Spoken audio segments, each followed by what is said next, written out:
আসসালামু আলাইকুম এভরিওয়ান, আশা করি ভালো আছেন।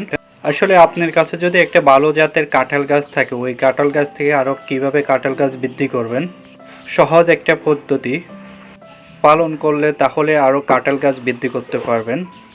যেহেতু বীজের গাছ থেকে ফলন আসতে একটু লং টাইম লাগে, আরেকটা সহজ পদ্ধতি হচ্ছে গুটি কলম। গুটি কলমের মাধ্যমে সহজে আপনার গাছে ফলন পাবেন। আর একটা জিনিস কি, কাঁঠাল গাছও গুটি কলম হয়। আপনি যদি চেষ্টা করেন তাহলে কাঁঠাল গাছে গুটি কলম করে দ্রুত ফলন নিয়ে আসতে পারেন। আর আমার এই কাঁঠাল গাছটা যেহেতু সুস্বাদু একটা ফল, অন্য অন্য কাঁঠাল থেকে একটু মিষ্টি বেশি হয় আর এটার কোয়ালিটি একটু ভালো, তো এই কারণে আমার নার্সারির জন্য গাছ প্রয়োজন কলম চারা। আর কলম চারা দ্রুত ফলন ধরে, এই কারণে কলম চারা চাহিদাটা ভালো, বিক্রি হয়। এই কারণে আমি কিছু চারা আমার নার্সারির জন্য গুটি কলম করলাম। আমি ভিডিওর মাধ্যমে যেভাবে দেখাইছি আপনাদেরকে, এভাবে সিস্টেমে গুটি কলম করুন, তাহলে দেখবেন সাকসেস পাবেন। আর আমার ভিডিওটা শেয়ার করে